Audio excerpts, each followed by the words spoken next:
के फादर कहते हैं कि सच्चे मन से की गई प्रार्थना का आप उत्तर देते हैं।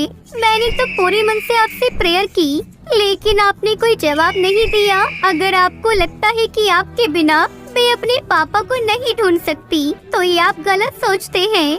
आखिरकार मरियम चिड़िया ने खुद ही अपने पापा को ढूंढने का फैसला किया और घर से निकल गई। अपने पापा के बिना कभी इस तरह घर से बाहर नहीं गई थी। उसे जंगल की भीड़ भाड़ का अंदाजा नहीं था। वो किसी तरह गिरते संभलते अपने पापा का नाम पुकारते आगे बढ़ रही थी। दूसरी ओर पीटर भी मार खाते खाते बेहोश हो गया था।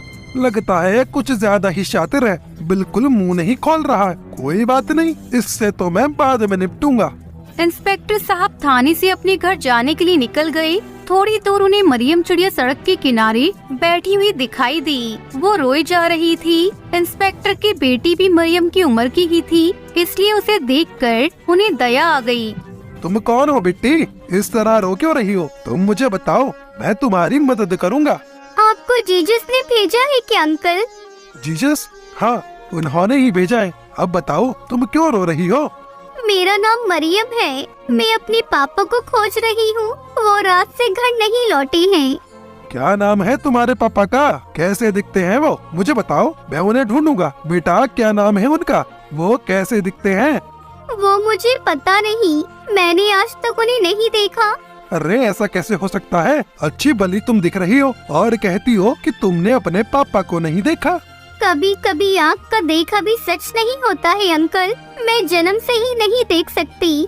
इंस्पेक्टर ने मरियम चिड़िया की ये बात सुनी। कभी कभी आँख का देखा भी सच नहीं होता है। उसे थाने में बंद चोर की याद आ गई। उसने भी बिल्कुल यही बात कही थी। उसे ये भी याद आया कि उसने कहा था कि उसकी बेटी जो देख नहीं सकती है, वो उसका इंतजार कर रही होगी। ये सब सोचकर इंस्पेक्टर को बहुत दुख हुआ। वो मरियम चिड़िया को थाने ले आया। इंस्पेक्टर पीटर कबूतर को हवालात से बाहर निकालता है।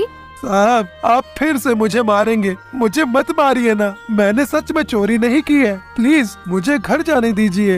अरे मैं तुझे नहीं मारूंगा, मैं तो तेरे लिए क्रिसमस गिफ्ट लेकर आया हूँ। Christmas gift.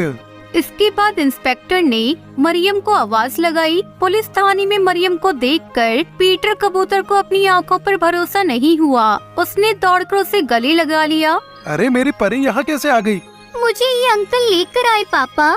हम तुम्हारे पापा को यहाँ गलती से ले आए। बेटा, इसके लिए मुझे माफ कर देना। अगर किसी निर्दोष को सजा मिल जाए तो यह कानून की कमी है, लेकिन शायद जीसस को ये मंजूर नहीं था। तभी तो मरियम तुम्हें खोजने निकली और उसकी बातों से मुझे पता लगा कि तुम झूठ नहीं बोल रहे थे। I am sorry Peter.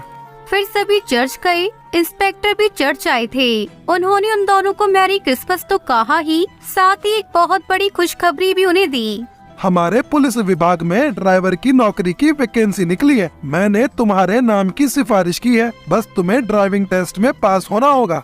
Peter कबूतर ने ड्राइविंग टेस्ट पास कर लिया। अब वो पुलिस विभाग में ड्राइवर की पद पर काम करता है। इस क्रिसमस उसे ऐसा गिफ्ट मिला जो वो अपनी पूरी जिंदगी नहीं भूल सकता।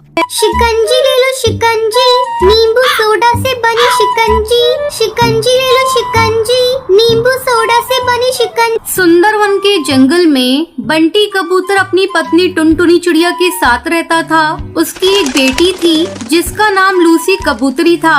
बंटी कबूतर एक किसान था। एक बार गांव के जंगल में बहुत बड़ा सूखा पड़ गया था, जिससे बंटी कबूतर के खेत में कोई भी अनाज की फसल नहीं आई थी। दोनों पति पत्नी मजदूरी करके अपना पेट पाल रहे थे। सूखा पड़ जाने के कारण जंगल में अब उन्हें कोई भी काम नहीं मिल रहा था। एक दिन थका हारा बंटी कबूतर घर लौटता है। तब टुनटुनी चिड़िया उससे पूछती है, क्यों जी, आज भी आपको कोई काम नहीं मिला?